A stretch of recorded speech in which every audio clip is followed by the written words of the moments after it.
यूनुस के गुंडों ने की हद पार, तोड़ा टैगोर का घर। ईरान पर होगा हमला, ट्रंप ने फिर दी धमकी। 24 घंटे में ही खुल गई पाकिस्तान की पोल। लॉस एंजलिस में कैसे बीती कर्फ्यू की पहली रात। ट्रंप ने स्वीकार की एलन मस्क की माफी। नमस्कार, मेरा नाम है शालिनी और आप देख रहे हैं द न्यूज 15। स्वागत है आपका हमारे खास प्रोग्राम दुनिया के हालचाल में। चलिए नजर डालते हैं इन बड़ी खबरों पर विस्तार से। बांग्लादेश में मोहम्मद यूनुस की सरकार के तहत हालात बिगड़ते जा रहे हैं। कानून व्यवस्था पहले से खराब है और अब कट्टरपंथियों ने नोबेल विजेता रविन्द्रनाथ टैगोर के पैतृक घर रविंद्र स्मारक संग्रहालय कचहरीबाड़ी पर हमला कर दिया। ये हवेली सिराजगंज जिले के शहजादपुर में है, जहां टैगोर ने कई मशहूर साहित्यिक रचनाएं लिखी थी। मामला 8 जून को शुरू हुआ, जब एक विजिटर और कर्मचारी के बीच पार्किंग फीस को लेकर झगड़ा हुआ। बात बढ़ी और 50 से 60 लोगों की भीड़ ने संग्रहालय में घुसकर तोड़फोड़ करनी शुरू कर दी। उन्होंने खिड़कियां, फर्नीचर और सभागार को नुकसान पहुंचाया। संग्रहालय के निर्देशक के साथ भी मारपीट की गई। ये हवेली टैगोर की सांस्कृतिक धरोहर है, जहां उनके जीवन और रचनाओं से जुड़ा संग्रह रखा है।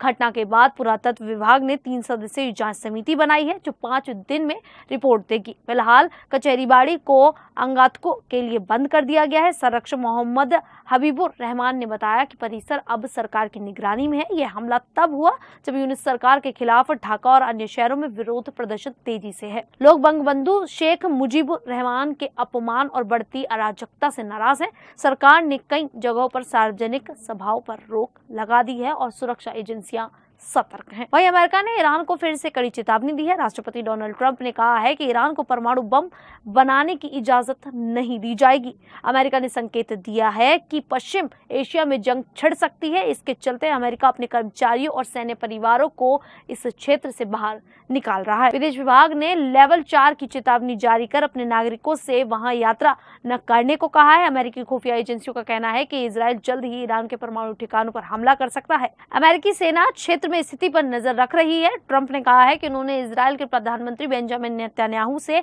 हमले रोकने को कहा है, ताकि ईरान के साथ नए परमाणु समझौते पर बातचीत हो सके।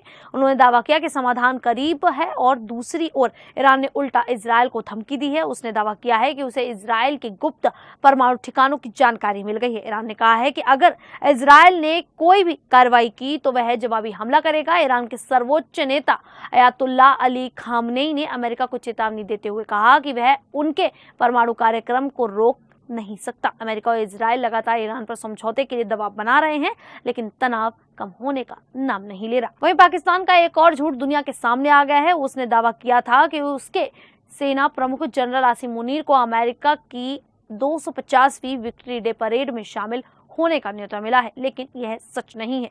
सूत्रों के मुताबिक मुनीर अमेरिका जा रहे हैं, लेकिन सिर्फ अपने समकक्ष से मिलने, न कि परेड के लिए। पाकिस्तान ने इस दौरे को बड़ा चढ़ाकर प्रचारित किया, जिसका अब पर्दाफाश हो गया है। हालांकि भारत इस दौरे पर नजर रखेगा, क्योंकि यह भारत पाकिस्तान तनाव के 1 महीने बाद हो रहा है। मई में पहलगांव आतंकी हमले में 26 लोगों की मौत के बाद भारत ने ऑपरेशन सिंदूर शुरू किया था। इसमें पाकिस्तान में आतंकी ठिकानों पर हमला, करीब 100 आतंकियों को मार गिराया। इसके जवाब में पाकिस्तान ने हमले किए, लेकिन भारतीय सेना ने उन्हें करार जवाब दिया। 4 दिन के तनाव के बाद अमेरिकी राष्ट्रपति डोनाल्ड ट्रंप ने दावा किया कि उन्होंने दोनों देशों के बीच सीज फायर कराया। अमेरिकी सेंट्रल कमांड के जनरल माइकल कुरिल्ला ने पाकिस्तान को आतंकवादी विरोधी लड़ाई में शानदार भागीदार बताया और आईएसआईएस के आतंकियों के खिलाफ उसकी तारीफ की। लेकिन पाकिस्तान का प्रोपेगेंडा और झूठ फिर बेनकाब हुआ। भारत इस क्षेत्र में सतर्क रहकर हर स्थिति पर नजर बनाए रखेगा।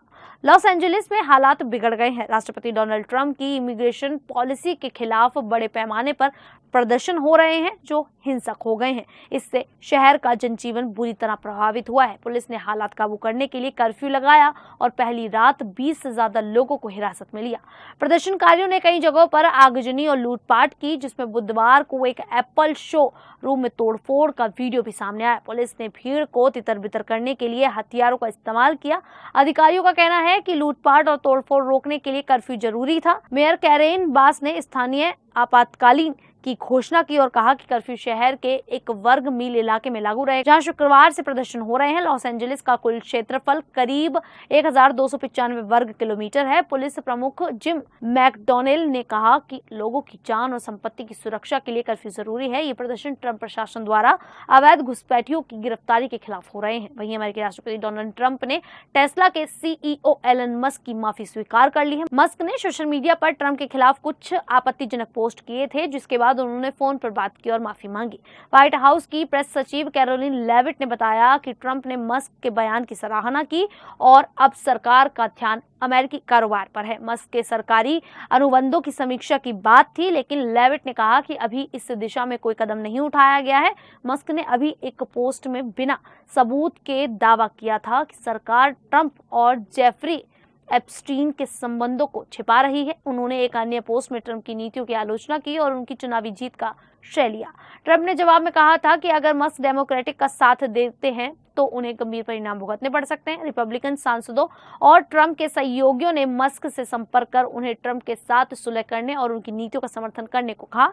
मस्क और ट्रंप के बीच फोन पर बात हुई, जिसमें उपराष्ट्रपति जेडी वेंस और चीफ ऑफ स्टाफ सुजी बिल्स भी शामिल थे। मस्क ने इसके बाद सार्वजनिक माफी मांगी है। खैर, मस्क के अब इस रवैये को लेकर आप लोगों की क्या राय है, आप हमें कमेंट करके जरूर बताइएगा। फिलहाल अभी के लिए इतना ही, फिर हाजिर होंगे ऐसी ही देश और दुनिया से जुड़ी बड़ी खबरों के साथ। तब तक के लिए देखते रहिए द न्यूज़ 15।